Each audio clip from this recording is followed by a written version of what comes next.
الحمد لله رب العالمين والصلاة والسلام على سيد المرسلين وخاتم النبيين سيدنا وحبيبنا محمد وعلى آله وصحبه أجمعين ومن تبعهم بإحسان إلى يوم الدين. با سلام و درود خدمت شما بینندگان عزیز. براتون اوقات خوبی را آرزو میکنم. داشتیم در هفته گذشته در مورد خطاهای رایجی که در نماز جمعه و در روز جمعه اتفاق میفته صحبت میکردیم که یکی از اونها خوندن 2 رکعت نماز به اسم نماز سنت جمعه بود که بعد از این که اذان دوم گفته میشه خوندن هر نمازی شرعاً جایز نیست مگر کسی که تازه وارد مسجد شده، دیر اومده، اذان داره اذان میگه یا اذان رو گفته و خطیب داره نماز میخونه. هر کسی جدید وارد مسجد شد روز جمعه سنت مؤکد هست که 2 رکعت نماز بخونه. بعضی از اهل علم گفتن که این 2 رکعت نماز همون نماز سنت جمعه هست، بعضی هم گفتن همون تحیت المسجد اصلا چیزی به اسم سنت جمعه وجود نداره گفتند. ولی در هر دو صورت 2 رکعت نماز میخونه وقتی که وارد مسجد میشه. اما اگه داخل مسجد نشسته و خطیب داره میره رو منبر، رفت رو منبر و بعد اینکه سلام داد اذان شروع شد، بعد اینکه اذان تموم شد دیگه کسی حق نداره بلند بشه از اونایی که داخل مسجدن و شروع کنه به خوندن نماز سنت جمعه. و من قول ابن القیم رو گفتم. ابن القیم در کتاب معروفی که داره در اونجا بحث میکنه، میگه پیامبر علیه السلام بعد از اینکه میرفتن روی منبر و بلال بلند میشدن اذان میگفت، بعد از اذان بلال شروع میکردن به خطبه فوراً. یعنی پیامبر بعد اذان بلال سنتی نخوندن. پس وقتی پیامبر نخونده دیگه سنت نیست. یعنی ما بعد از اذان جمعه نمازی نداریم کسی بگه اذان بگه بعد بلند بشه نماز بخونه. نمازی وجود نداره. اگه هست قبل از اذان هر کسی وارد مسجد شد 2 رکعت سنت رو میخونه و بعد میره رو منبر و اون هم یا سنت جمعه اسمشو بذاری یا تحیت المسجد اسمشو بذاری اون گونه درسته. میگه ابن القیم میفرماید و من ظن انهم كانوا اذا فرغ بلال رضي الله عنه من الاذان قاموا كلهم فركعوا ركعتين فهذا اجهل الناس بالسنه.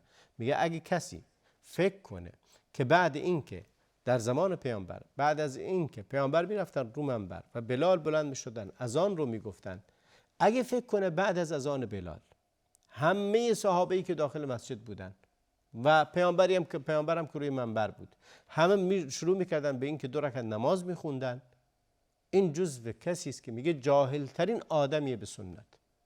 چگونه ممکنه که این همه صحابه بعد از اذان بلال نماز سنت 2 رکعت خونده باشن، پیامبرم 2 رکعت خونده باشه، ولی کسی این رو نقل نکرده، در حالی که سنت پیامبر جمع‌آوری شده، همه این احادیث وجود داره. اگه وجود داشت پیامبر صحابه توی کتاب‌های حدیث بود، در حالی که این چیزی توی کتاب‌های حدیث وجود نداره. چیزی که وجود داره اینه که هر کسی وارد مسجد شد نشینه تا 2 رکعت نماز بخونه.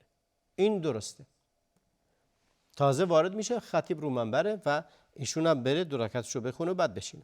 میگه و هذا الذي ذكرناه من انه لا سنة قبلها وهو مذهب مالك و احمد و مشهور عنه. میگه این مذهب امام مالک و امام احمد است و احد الوجهین لاصحاب الشافعی و پیروان امام شافعی هم یا مقلدین مذهب امام شافعی هم میگه 2 وجه داره قولشون. یه وجه میگه بله سنتی وجود نداره، یه وجه دیگه میگه سنتی هست، در حالی که وجود نداره چنین سنتی.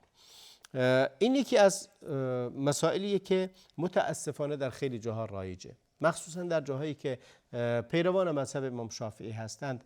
این خطای رایج تبدیل شده به چیز عجیبی. اون رأیی که امام شافعی هم برش هست که سنت نیست، سنت جمعه وجود نداره به این معنی که بعد از اذان دوم کسی بشینه و بلند شه و نماز سنت بخونه، چنین چیزی روایت نشده.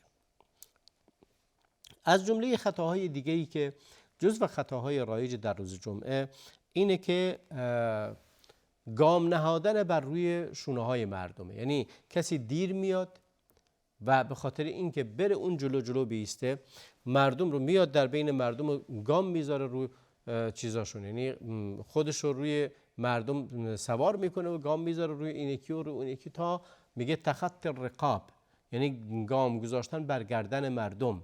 یعنی اینکه انسان میخواد بره اون صف اول بیسته در حالی که آخر اومده. اگر مگه اینکه جای خالی باشه، اونایی که جلوترن برن جلوتر بیستن، یا اینکه یه جوری باشه که مردم رو اذیت نکنی، بین مردم فاصله باشه، در فاصله هایی که بین مردم هست بری اونجایی که خالی بیستی بشینی نماز تو بخونی. ولی اگر نه روی گردن مردم یا گرده مردم بخوای گام بذاری، نه، شرعا حرام و جایز نیست. و اذیت کردن کسانی که قبلا اومدن به وسیله کسانی که بعداً میان شرعاً حرامه. در حدیث پیامبر اکرم علیه السلام نهی کرده از این. از عبدالله ابن بصر قبلا هم روایت کردم این رو. قال رسول الله صلی الله علیه وسلم جاء رجل یتخطى رقاب الناس یوم الجمعه. میگه یکی اومد، دیر اومده بود، داشت گام میذاشت روی شونه های مردم رو، خلاصه تا برسه جلوتر بیسته. پیامبر داشت مشغول خطبه بود و این مرد دید که داره این کارو میکنه. پیامبر همونجا در وقت خطبه بهش گفت که اجلس فقط آذیت الناس، بشین، مردم رو اذیت کردی. و پیامبر بهش گفت بشین، مردم اذیت کردی، مزاحم مردم نشو. این در وقت خطبه بود، خطبه پیامبر موضوع چیزی دیگه بود، ولی در همونجا چون این منکر دید گفت بشین و ممنوع کرد از این که انسان مزاحم دیگران بشه. هر نوع مزاحمتی برای دیگران، اذیت کردن دیگران، آزار دیگران شرعاً حرامه. نباید مزاحم دیگران بشید.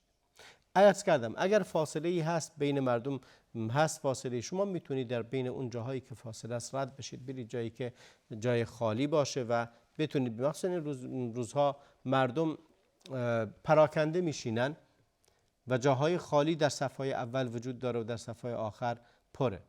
و اگر مردم یا باید خطیب هشدار بده بیاد جلو، یا اینکه در بین آدمایی که خالیه و مزاحم دیگران نمیشی میتونی بری جلو و نماز تو اون جایی که خالیه بشین و نماز تو بخونی.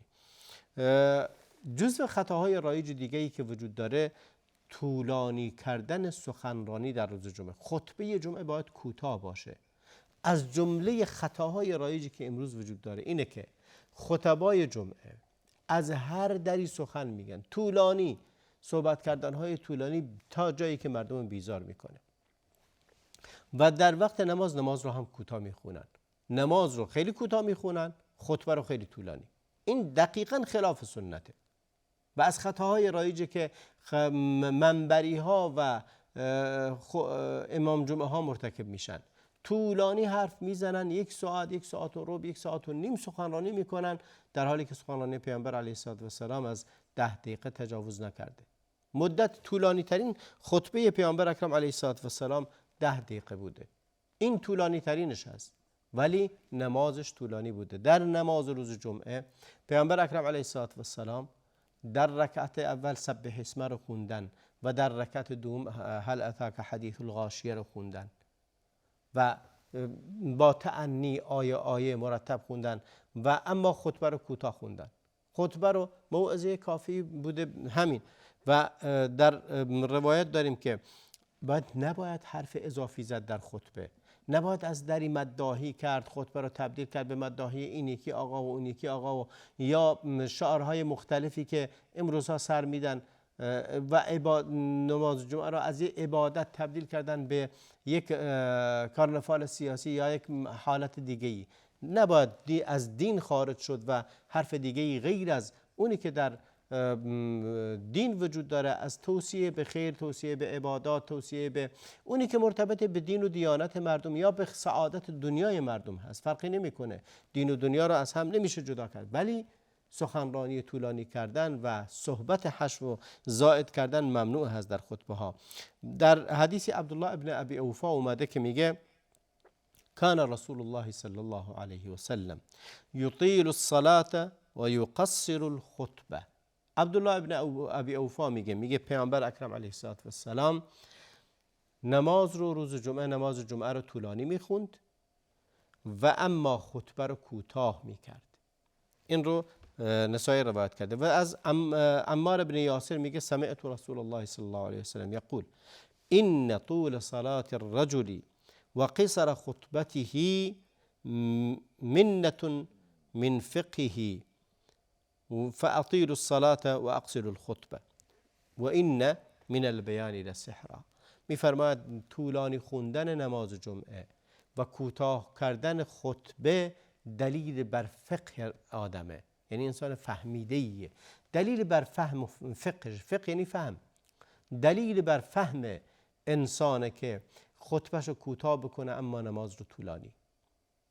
و بعد فرمود پس نمازتون رو طولانی بخونید و خطبه هاتون رو کوتاه کنید، همانا که در بیان سحر وجود داره. یعنی شما سعی کن موجز بیان شیرین و مهمی داشته باشی، بتونی اصلا مردم رو متحول کنی. یعنی این من البیان لسحر، یعنی در بیان و در سخنرانی خوب سحری وجود داره، یعنی تأثیر آنچنانی وجود داره که انسان رو متحول میکنه.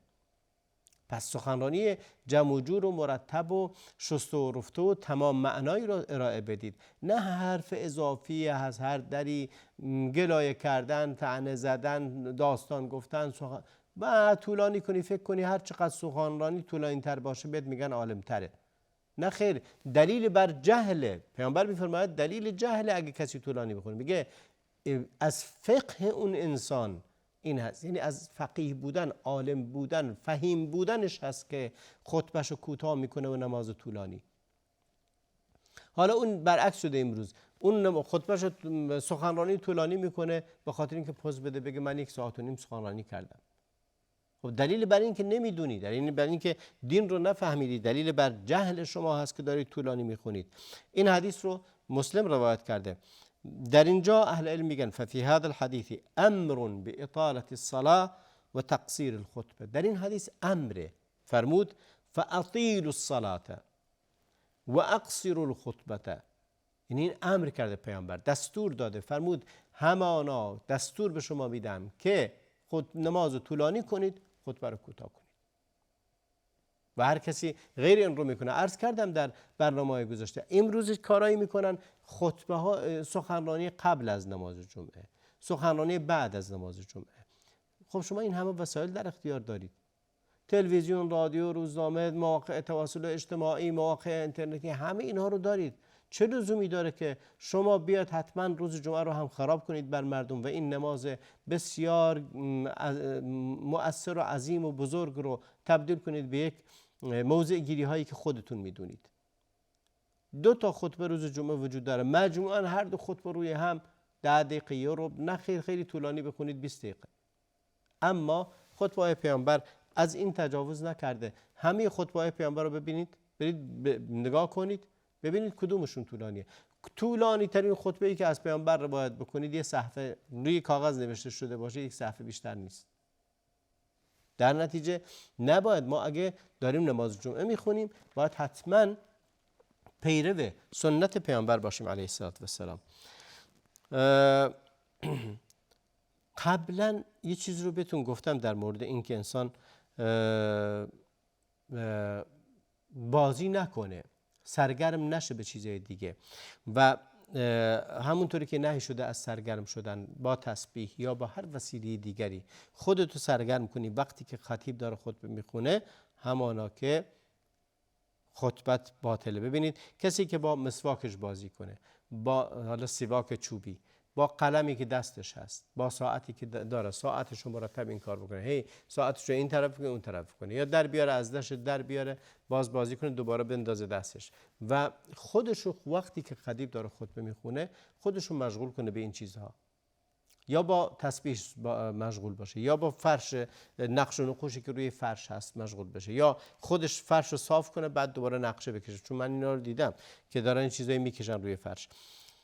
حدیث صحیح مسلم، من توضأ فاحسن الوضوء، کسی که روز جمعه وضو بگیره بهترین وضو رو، ثم اتى الجمعه، بیاد نماز جمعه بشینه، فاستمع، گوش بده به خطبه، و انصت، و ساکت باشه، انصات کنه یعنی حواسش به خطبه باشه، کار دیگه نکنه، غفر له ما بینه و بین الجمعه، بین این جمعه تا جمعه دیگه گناهش بخشیده میشه. و زیادت 30 ایام، نه تنها این بلکه زیاده 30 روز هم خداوند اجرش میده. میگه و من مس الحصى فقط لغا، هر کسی که با اون زمان فرش نداشتن رو زمین بلکه ریگ بود یا شن بود، اگه اون با کسی با اون شنها بازی کنه لغو کرده و این اجرش الغا شده و این اجر رو از دست داده.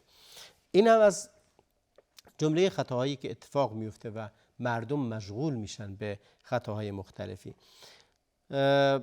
قبلا هم بهتون گفتم که روزه گرفتن و اختصاص دادن روز جمعه به روزه شرعاً جایز نیست و این تقریباً اختصاص یافتن چیزهایی بود که در روز جمعه اتفاق می افتاد و همچنین اگر